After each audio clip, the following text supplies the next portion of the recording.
Greetings, Springs Church, and welcome back to the Road to Emmaus journey as we start our second day in Romans chapter 2. I want to share just a quick little, what I call wise fable that's been around in church history for decades. And it goes all the way back to Charles Spurgeon, the great Baptist preacher. There's a story that they actually say that he invited D.L. Moody, one of the great American evangelists, to come over and to share an event that he was having at the Metropolitan Tabernacle.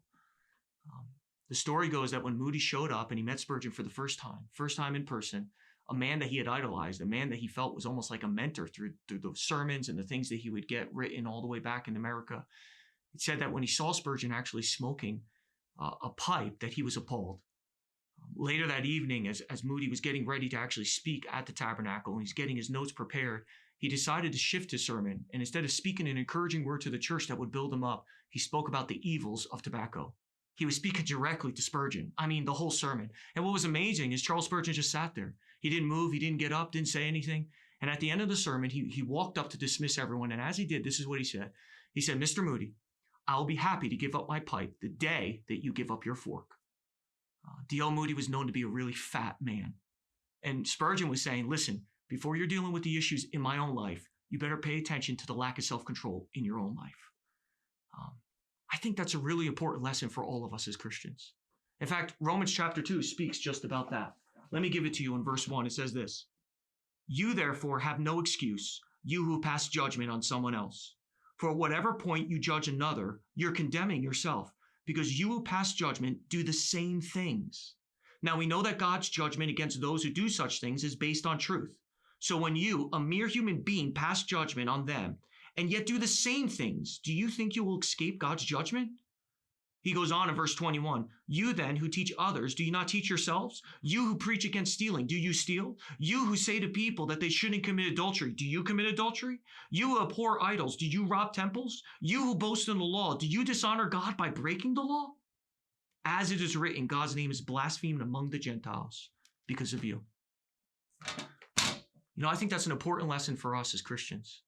Sometimes we can spend so much time judging other people for their pitfalls and their sins that we forget to take time to reflect, to see what's going on in our own hearts and in our own relationship with God. I deal with it all the time, counseling with married couples. They'll sit down and the spouses will just go after each other. Everything is wrong in the marriage because of the other person, and no one will own up to their own responsibilities. I've seen it with parents with their kids, teenagers with their parents, bosses with their laborers, laborers with their bosses. I've seen it with single people with their roommates, trying to mediate a conversation or something that happened in their own apartments. See, I think the church is teaching us, the Bible's teaching us, and Romans chapter 2 is telling us one of the greatest places that we can actually stumble and stifle our growth is when we're too concerned with other people's walks that we're not paying attention to our own. I'll say this in closing. I remember one time I got an email from a congregant in the church, and it was a nasty email. They went after me and told me everything I was doing wrong, how long worship was, or how many, it's too many songs, or my preaching, and so forth and so on. And I remember I was telling a friend about the email, never shared who sent it, and even tell him what was in the email, just told him it was nasty. And this is what he said. He said, "What did you do with that email?" And I told him, I said, "I printed it out and I put it on my desk and I prayed over it." He said, "What?" I said, "I asked God if anything in the email was true."